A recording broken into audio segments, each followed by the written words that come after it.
रुके भी, क्योंकि लोकसभा का चुनाव था और इन 20 महीनों में पश्चिम चंपारण से चल के पूर्वी चंपारण, शिवहर, सिवान, गोपालगंज, सिवान, छपरा, वैशाली, समस्तीपुर, मुजफ्फरपुर, सीतामढ़ी, दरभंगा, मधुबनी, खगड़िया, बेगूसराय, सहरसा होते हुए हम लोग अभी मधेपुरा पहुंचे हैं 2 दिन पहले। मधेपुरा में मैं अभी 15-20 दिन रहूंगा। प्रयास होगा कि हर प्रखंड में जहां तक हो सके, जितने गांव में, जितने पंचायत में जाने की जरूरत हो वहां जाएं। हर गांव में जाना संभव नहीं है, लेकिन इतने दिन मधेपुरा में जरूर रहेंगे ताकि यहाँ के हर प्रखंड, हर पंचायत की समझ बन जाए। क्योंकि जन स्वराज का एक उद्देश्य ये है, इस पदयात्रा के जरिए हर पंचायत की जमीनी हकीकत को समझकर पंचायत वाइज अगले 10 वर्ष के विकास की एक योजना बनाई जाए। उस योजना में उस पंचायत के अगले 10 साल में विकास के लिए क्या कुछ किया जाएगा ये तो बताया ही जाएगा, लेकिन साथ साथ हम लोग 3 बात निश्चित तौर पर बताएंगे कि आप यहाँ का हर पंचायत, हर एक पंचायत में बच्चों के पढ़ने की सुविधा कैसे होगी, 800 से 1200 नए रोजगार के अवसर कैसे पैदा किए जाएंगे और वहाँ की कृषि को लाभदायक खेती कैसे बनाया जाएगा। ये 3 बात बिहार के 8,500 पंचायतों में हर पंचायत के लिए बनाई जा रही है। इसीलिए इतना समय लगता है। आप देख रहे हैं कि 20 महीने में कुल 17-18 जिले ही हम लोग चल पाए। करीब 60% बिहार हुआ। हालांकि जिलों की संख्या के हिसाब से आपको आधा दिखेगा, लेकिन कुछ जिले बड़े हैं, कुछ छोटे हैं, तो करीब 60% बिहार हम लोग चल पाए हैं। अभी आगे ये यात्रा 1 साल चले, 1.5 साल चले, अभी चलती रहेगी, इसको रुकना नहीं है। जो एक बार संकल्प लेकर काम शुरू किया है वो काम करते रहेंगे। जन स्वराज इस अभियान में एक लक्ष्य ये भी है कि बिहार में विकल्प के अभाव में लोगों को, गलत नेताओं को, गलत दलों को जानते बुझते वोट देना पड़ता है। उससे बचाने के लिए एक नया दल और विकल्प बने, जो दल किसी व्यक्ति प्रशांत किशोर का, किसी जाति विशेष का, किसी एक परिवार का न होकर उन सारे लोगों का हो जो बिहार में एक नया दल, एक नया विकल्प बनाना चाहते हैं। तो जब मैं मधेपुरा में हूँ, जब मैं सहरसा में था, जब मैं पीछे के जिलों में था, तो एक लक्ष्य ये है कि वहाँ से वो उन सारे लोगों को इकट्ठा किया जाए जो लोग एक नया दल, एक नया विकल्प बनाना चाहते हैं। वो लोग राजनीतिक दलों से जुड़े हुए लोग हो सकते हैं, वो गैर राजनीतिक लोग हो सकते हैं जो बिहार के इस नए प्रयास में अपना कंधा लगाना चाहते हैं। जो भी आएगा वो सब मिलकर ही दल बनाएंगे। और जो घोषणा की गई है 2 अक्टूबर को, जब हम लोग करीब 70% बिहार कर लेंगे, तब तक सारे लोगों को इकट्ठा करके 2 अक्टूबर को नया दल बनेगा। जब ये दल बनेगा तो एक जो हम लोगों ने घोषणा शुरुआती दिनों में करी थी, जब ये दल बनेगा तो इसके नेता प्रशांत किशोर नहीं होंगे। तो दल का नेता कौन होगा? दल का नेता 2 अक्टूबर को जो लोग साथ में आकर दल को बनाएंगे, वो लोग मिलकर इस दल के नेता का, नेतृत्व का चुनाव करेंगे और उसको सार्वजनिक किया जाएगा, ताकि आपको पता चलेगा कि इस 2-2.5 साल के प्रयास से किन लोगों को बिहार से इस दल, इस विकल्प को बनाने के लिए जोड़ा गया है और कौन लोग हैं जो इस दल को आगे बनाएंगे और चलाएंगे। मेरी भूमिका जो अभी है, 2 अक्टूबर के बाद भी मेरी भूमिका वही रहेगी। मैं अपनी पदयात्रा जैसे अभी कर रहा हूँ, वो आगे गांव-गांव बिहार में घूमने, जानने, समझने का प्रयास वही करता रहूँगा। गांव-गांव में जाकर लोगों को बताना, समझाना कि उनको कैसे वोट देना चाहिए, क्या करने से उनकी गरीबी खत्म होगी, ये बात बताने की प्रक्रिया 2 अक्टूबर के बाद भी जारी रहेगी। अब मैं संक्षेप में अभी मेरे जो 20 महीने के अनुभव रहे वो आपको बताऊं। बिहार में इन सारे जिलों में 60% बिहार घूमने के बाद जो मुझे सबसे बड़ी समस्या लोगों ने बताई, जो आंखों से हमने देखी, कानों से सुना, उसमें पलायन और बेरोजगारी ये बिहार का सबसे बड़ा मुद्दा है। कई लोगों को लगता है कि पलायन जो है वो गरीबों की समस्या है। पलायन की जब हम बात करते हैं आपको लगता है कि पलायन का मतलब है लोगों का यहाँ से मजदूरी करने जाना। पलायन का ये समुचित चित्रण नहीं है। बिहार में पलायन से सिर्फ गरीब प्रभावित नहीं है। बिहार में सिर्फ लोगों का बिहार से पलायन नहीं हो रहा। बिहार में पलायन के 3 पहलू। यहाँ पर जो गरीब है वो तो मजदूरी करने जा रहा है, लेकिन जो मध्यम वर्गीय परिवार हैं, जो समृद्ध परिवार हैं, उनके बच्चे भी पलायन कर रहे हैं। पलायन से अछूते वो भी नहीं है। फर्क बस इतना है कि गरीब घर के बच्चे जो हैं वो मजदूरी के लिए बाहर जा रहे हैं और जो मध्यम वर्गीय परिवार के बच्चे हैं वो पढ़ाई नौकरी के लिए बाहर जा रहे हैं। श्रम का पलायन इसलिए है क्योंकि यहाँ से बड़े पैमाने पर बुद्धि और पूंजी का पलायन। इस बात को आप समझिए, यहाँ पर जितने लोग मजदूरी करने जा रहे हैं उतने ही लोग पढ़ाई और नौकरी करने भी जा रहे हैं। और इन दोनों के पीछे जो कारण है वो है पूंजी का पलायन। पिछले 30 वर्षों में, ये आंकड़ा दे रहा हूँ याद रखिए, पिछले 30 वर्षों में 1990 से लेकर पिछले वित्तीय वर्ष तक करीब 26 लाख करोड़ रुपया, याद रखिए 26 लाख करोड़ रुपया बिहार के लोगों का पैसा, ये बाहर का पैसा नहीं है, जो बिहार की गरीब जनता का पैसा है, ये बिहार के बैंकों ने यहाँ से दूसरे राज्यों में ट्रांसफ़र कर दिया। 26 लाख करोड़ रुपया बिहार के लोगों का पैसा बिहार के बैंकों ने अपने माध्यम से उन राज्यों में भेज दिया जहाँ फैक्ट्री लग रही है, जहाँ रोजगार हो रहा है, जहाँ तरक्की हो रही है। और ये रिजर्व बैंक ऑफ इंडिया का आंकड़ा है।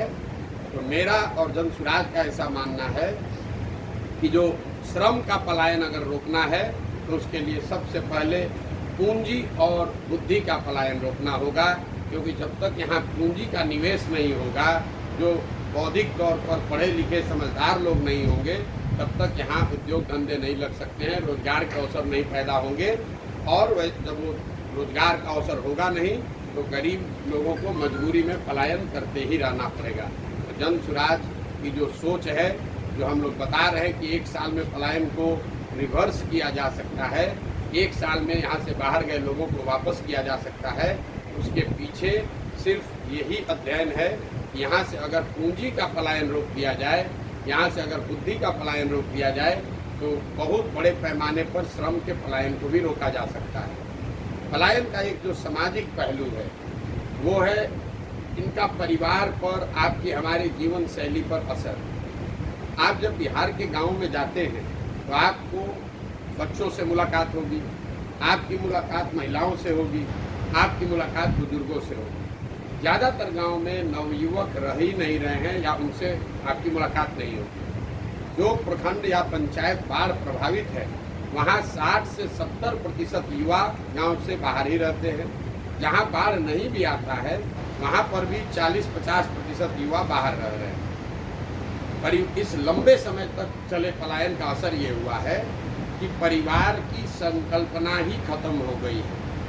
शायद ही कोई आपको घर ऐसा मिलेगा जहाँ पर आपको पति पत्नी, बाल बच्चे और माता पिता एक साथ रहते हुए मिले। लोगों ने एक तरीके से उनके मानस पटल पे ये चिन्हित हो गया है कि नौकरी करने का मतलब है कि लड़का बाहर जाएगा, और जब तक उसकी शक्ति है, ताकत है, जवानी है, तब तक वो बाहर नौकरी करेगा। जब वो बूढ़ा होगा तो वापस आएगा, और जो घर में नया लड़का होगा वो वापस बाहर जाएगा। इससे परिवारों की संकल्पना खत्म हो गई है। होली दशहरा लोग साथ में मनाने की जो भावना कभी रही होगी, जो परिपाटी थी, वो धीरे धीरे खत्म हो गया है। छठ और परिवारों में होने वाले शादियों को छोड़ दें तो परिवार शायद ही कभी इकट्ठा होता है। बेरोजगारी और पलायन के बाद जो बेरोजगारी का मामला है उसमें खाली आपको आंकड़ा दे देता हूँ। एक नई बात लोगों को बताने की कोशिश की जा रही है कि सरकारी नौकरी दिया जाएगा, उसके लिए मारामारी की जा रही है कि हमने 2 लाख दे दिया कि 4 लाख दे दिया। किसने कितना दिया कितना नहीं दिया उस पर मैं बाद में आता हूँ।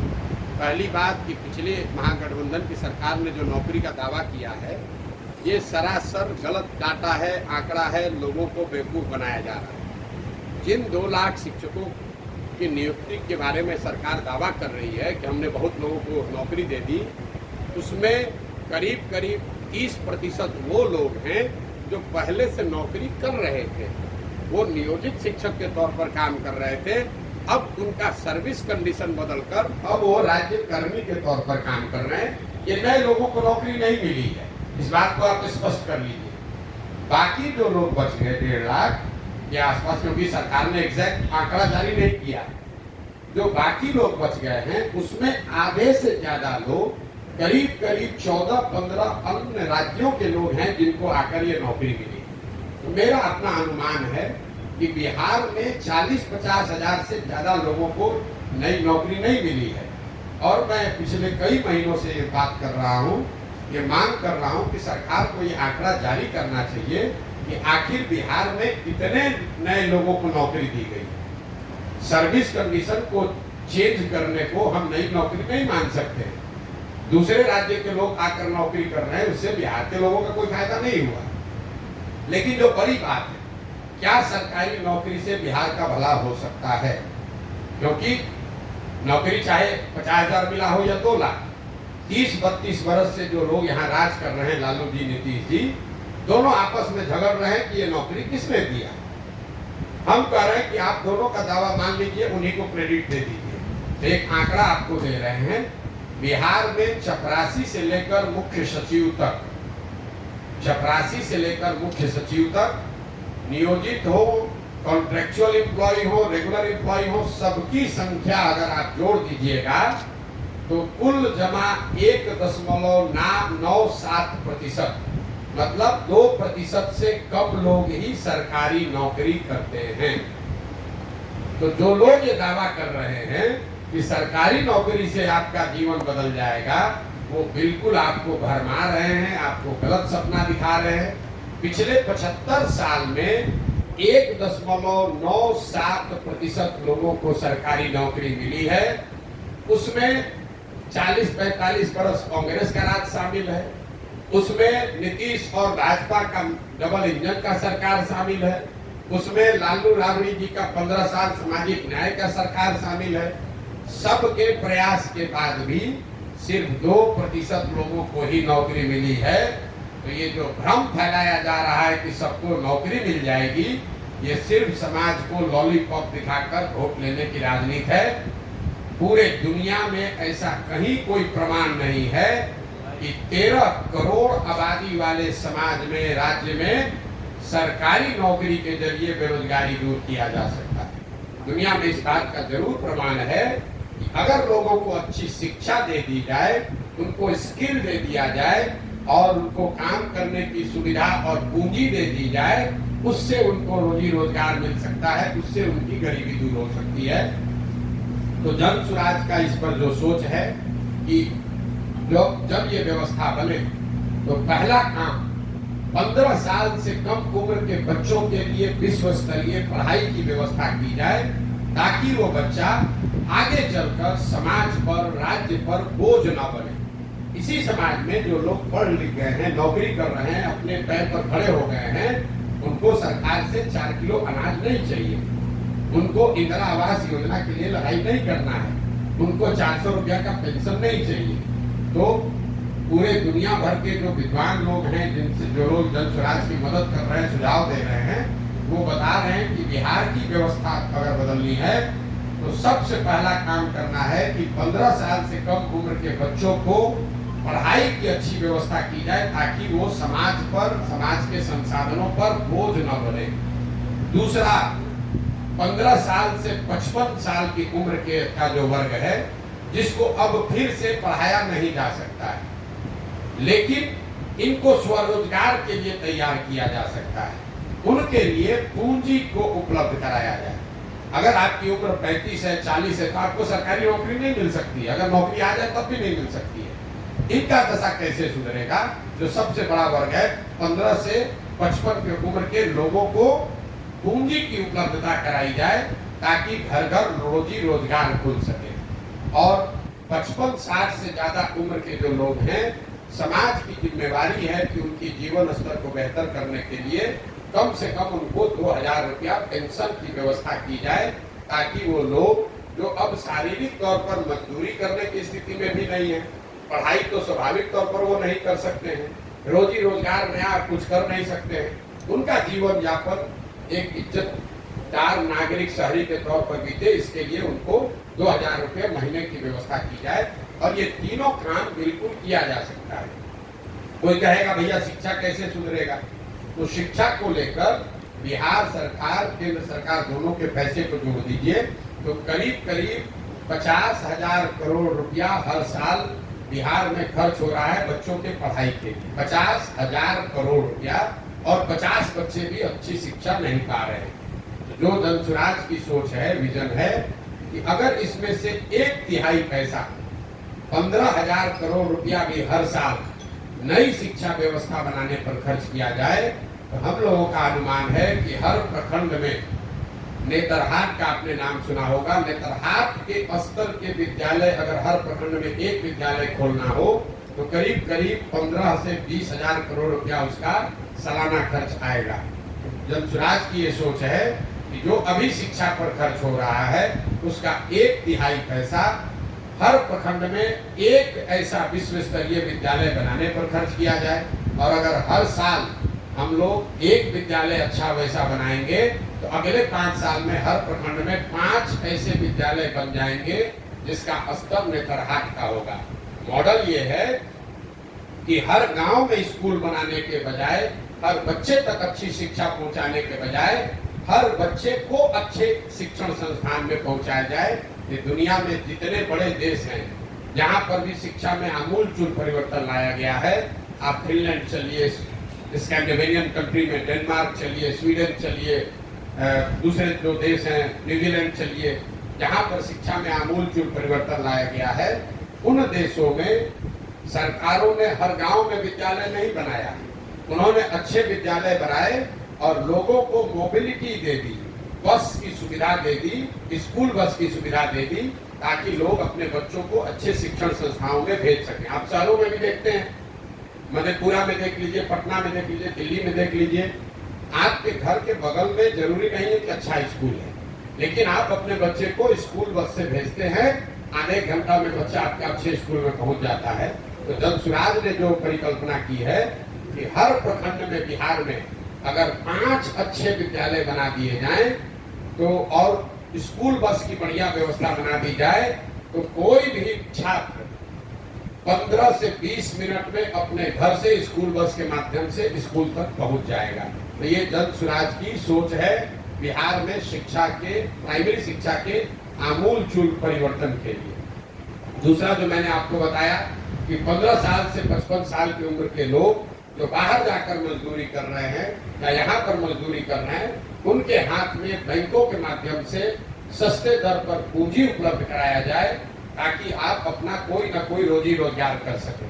मैं आपको एक उदाहरण देता हूँ। मान लीजिए कि आपको बाल काटने आता है, आपको बाल काटने आता है, आपके पास 20,000 रुपया है, आप सैलून नहीं खोल सकते, लेकिन अगर सरकार की कोई व्यवस्था हो जिससे 80,000 रुपया, 1 लाख रुपया आपको सस्ते दर पर लोन मिल जाए तो आप अपनी 20,000 रुपया की पूंजी जोड़कर एक सैलून खोल लेंगे, खुद उसके मालिक बन जाएंगे, 4 आदमी को रोजगार भी देंगे और आप अपना परिवार भी चलाएंगे, 4 आदमी को रोजगार भी मिलेगा। अगर वो पूंजी नहीं है, आपको बाल काटने तो आता है लेकिन पूंजी के अभाव में आप जाकर पटना में, दिल्ली में मजदूरी कर रहे हैं बाल काटने का।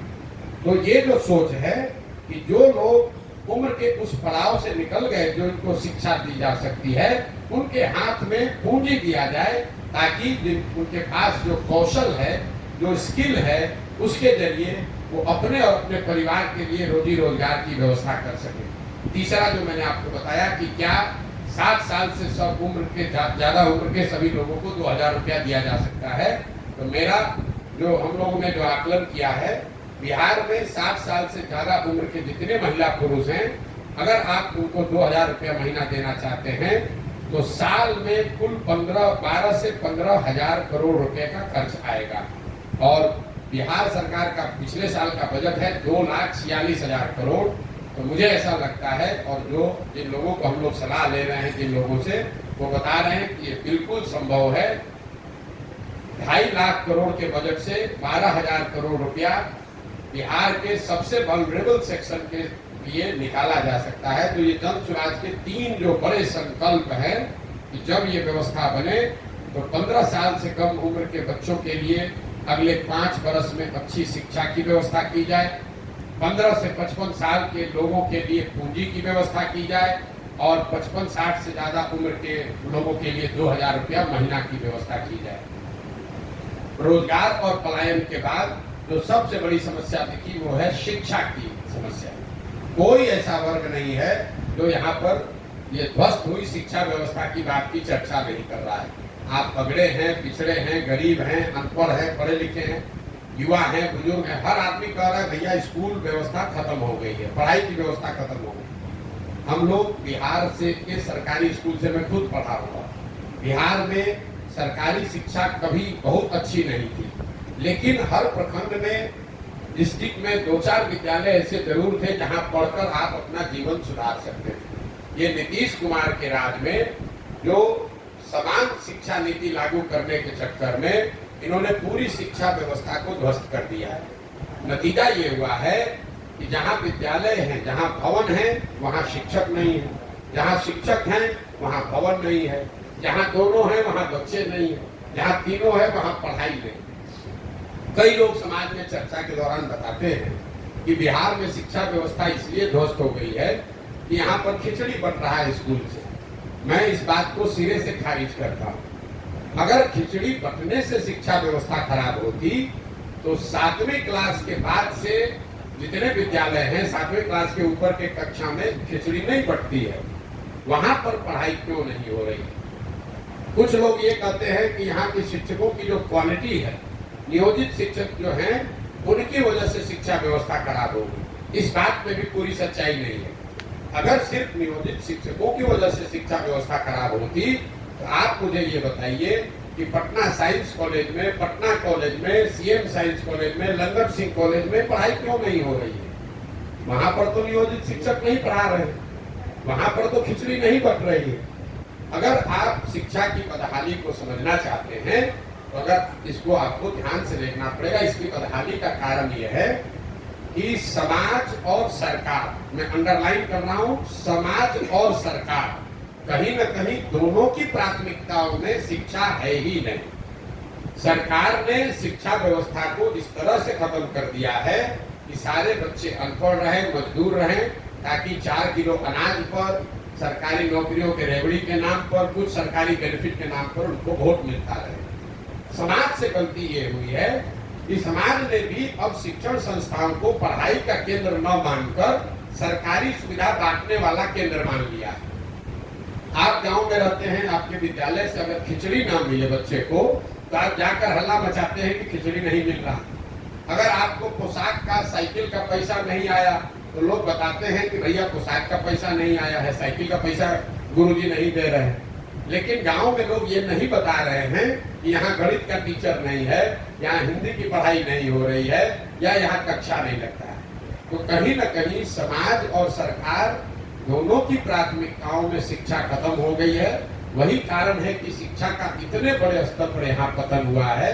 खिचड़ी बंटना और शिक्षकों की क्वालिटी एक छोटा पहलू है। तीसरी जो सबसे बड़ी समस्या है वो किसानों की समस्या है।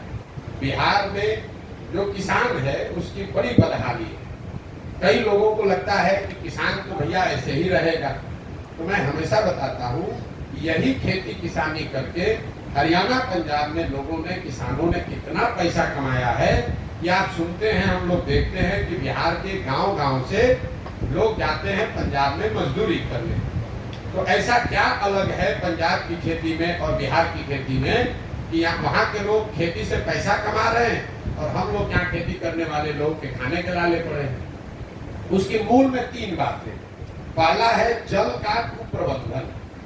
यहाँ जो जल का संसाधन है, जो पानी का की व्यवस्था है, वो इतना उसकी अव्यवस्था है। यहाँ पर हम लोग जब पानी की बात करते हैं तो लोग समझते हैं बाढ़ की बात। मैं आपको बता रहा हूँ बाढ़ एकमात्र कारण नहीं है जल कुप्रबंधन के लिए। बाढ़ से बिहार में करीब करीब 40 से 50% कृषि योग्य जमीन प्रभावित होती है। बाकी बचे जो 50% जमीन है उसमें करीब करीब आधी जमीन, मतलब पूरे बिहार के एग्रीकल्चर की करीब 1/3 जमीन जल जमाव से प्रभावित है। ये आप बात को समझिए। बाढ़ की चर्चा खूब होती है, जहाँ पानी लग जाता है उसका आप कहीं चर्चा नहीं करते। जो और नदियों के कटाव का जो मामला, नदी पर परिणाम ये हुआ है कि उत्तर बिहार में जो नेपाल से लगते हुए जिला है, दोनों चंपारण है, शिवहर है, सीतामढ़ी है, मधुबनी है, सुपौल है, ये जो तराई वाले जिला है, यहाँ पर बाढ़ है और नदियों के रास्ते बदलने से जो कटाव का मामला है, उससे सैकड़ों एकड़ जमीन लोगों की बर्बाद हो गई है।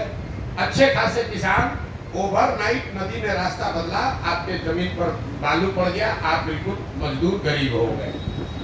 लेकिन जब आप तराई के जिलों से नीचे जाएंगे, आप गोपालगंज जाइए, गोपालगंज के बाद सिवान जाइए, सिवान के बाद छपरा जाइए, समस्तीपुर, वैशाली, मुजफ्फरपुर, दरभंगा, खगड़िया, इन जिलों में आप देखेंगे हर पंचायत में हजारों एकड़ जमीन ऐसी है जहां जल जमाव है, पानी निकलता ही नहीं है, वहां एक ही फसल होती है। इस पर कोई सरकार की चर्चा, न प्रेस में कोई बात होती है।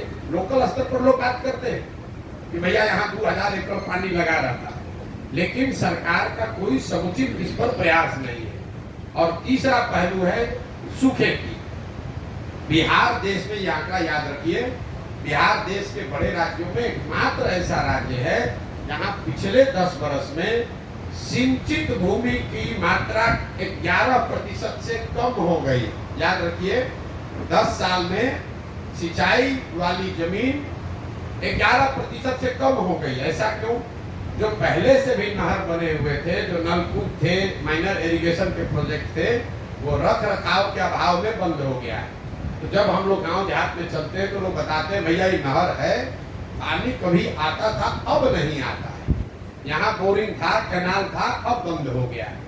तो ये जो पहली समस्या है, बाढ़, जल जमाव और सूखा, इन तीनों को मिलाकर जो इतना बड़ा कुप्रबंधन है कि करीब करीब 2/3 जमीन या तो बाढ़ से प्रभावित है, या जल जमाव से प्रभावित है, या पानी नहीं रहने के वजह से सूखे से प्रभावित है। दूसरी बड़ी समस्या है भूमि सुधार की। बिहार में समाजवाद की बात हुई, सामाजिक न्याय की राजनीति हुई, लेकिन बिहार में आपने भूमि सुधार की चर्चा कभी नहीं सुनी होगी।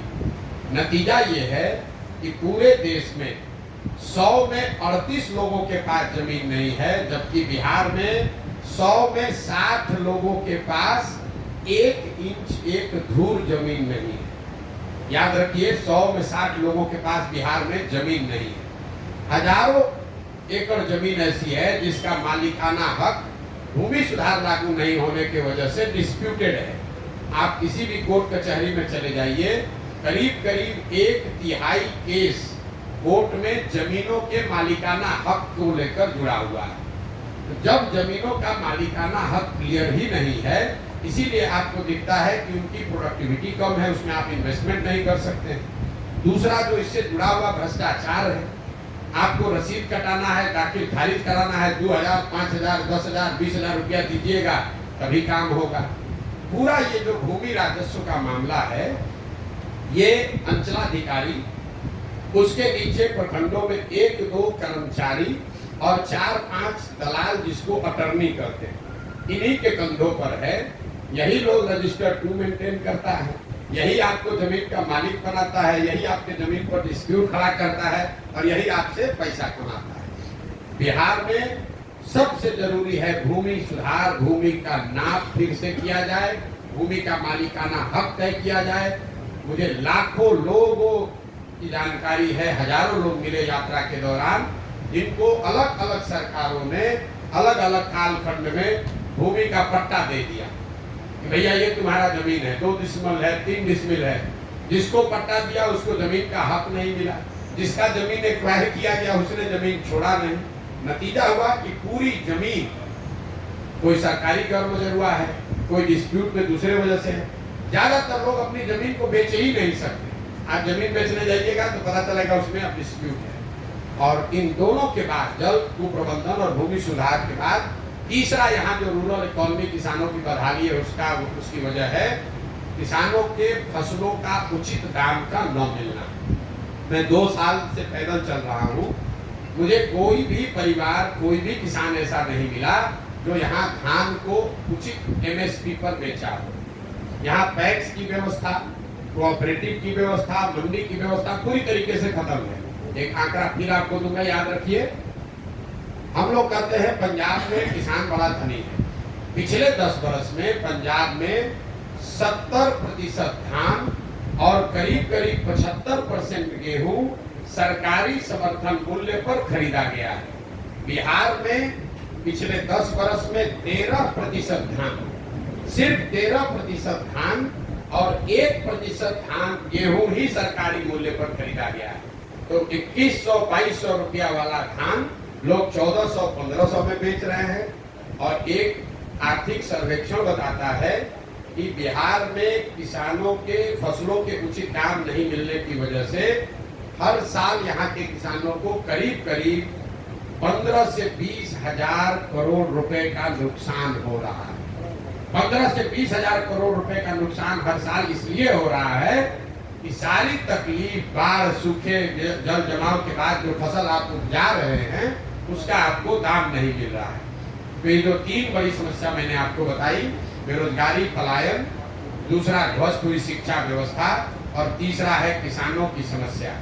इसके अलावा जो 3 सबसे ज्यादा सुने जाने वाला शब्द है वो है सरकारी विभागों में फैला हुआ भ्रष्टाचार, अफसरों की मनमानी और तीसरा हर व्यवस्था, हर सरकारी योजना में काटे जाने वाला कट, जिसको यहाँ पर दलाली का जो नया नाम है कट जो लगता है, 10%, 12%, 20% का जो कट है।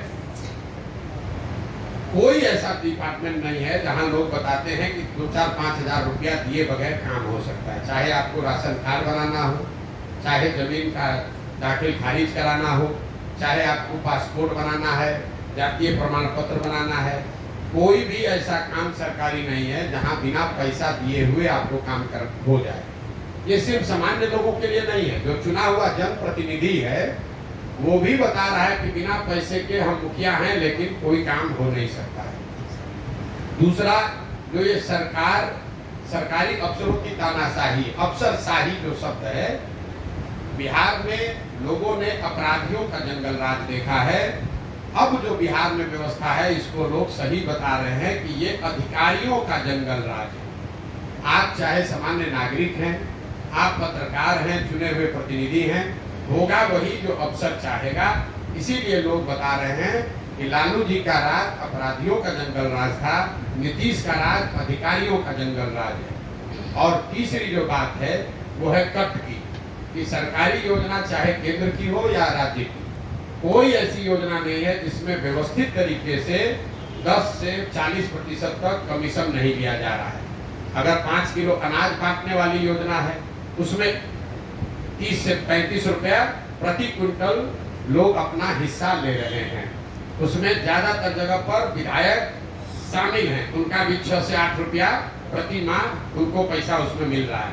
अंदाजा लगाइए, हर प्रखंड में 20 से 25 हजार अनाज आ रहा है, 20 से 25 हजार क्विंटल अनाज आ रहा है। हर क्विंटल पर 32 से 35 रुपया अनाज के से कमीशन काटा जा रहा है, जो कि अधिकारी और जनप्रतिनिधियों के बीच में बांटा जा रहा है। यही कारण है कि यहाँ पर लोगों को अनाज 5 किलो नहीं 4 किलो ही मिल रहा है।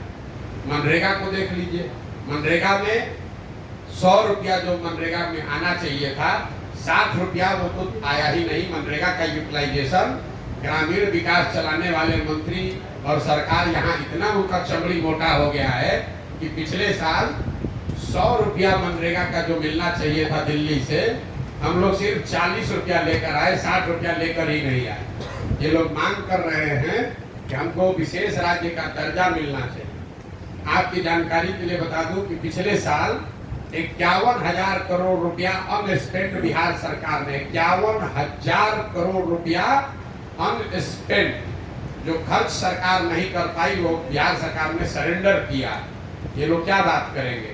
तो चाहे अनाज की योजना हो कि मनरेगा की योजना हो, प्रधानमंत्री गरीब कल्याण योजना, आवास योजना हो, शौचालय की योजना हो, कोई ऐसी योजना नहीं है जिसमें व्यवस्थित तरीके से कट नहीं काटा जा रहा है। इसके अलावा जो लोग यहाँ बता रहे हैं, जो मैंने आपको पहले भी बताया, जो मैं देख पा रहा हूँ, आधी से ज्यादा जनता, चाहे आप राजद के समर्थक हैं, बीजेपी के वोटर हैं, नीतीश के समर्थक हैं, ये मान रहे हैं कि बिहार में बदलाव चाहिए, एक नई व्यवस्था चाहिए और लोग उसके लिए तैयार हैं और किसी भी तरीके से वापस से लालू नीतीश का राज नहीं देखना चाहते हैं। इसका मतलब ये नहीं है कि लोग जनसुराज को चाहते हैं, ये कोई जरूरी नहीं है, लेकिन लोग बदलाव चाहते हैं, ये बिल्कुल स्पष्ट है। ये मेरा अभी तक का अनुभव रहा है। अब आपके जो सवाल है वो आप सवाल कर सकते हैं। भैया ये थोड़ा रख दीजिए ना। प्रशांत जी, आगे की तस्वीर आपके साथ है। गांधी जी की जो पद्धति थी, मेथड ऑफ मास मोबिलाइजेशन, पूरे बिहार के अंदर आप पद यात्रा कर रहे हैं, तो डाइवर्सिटी का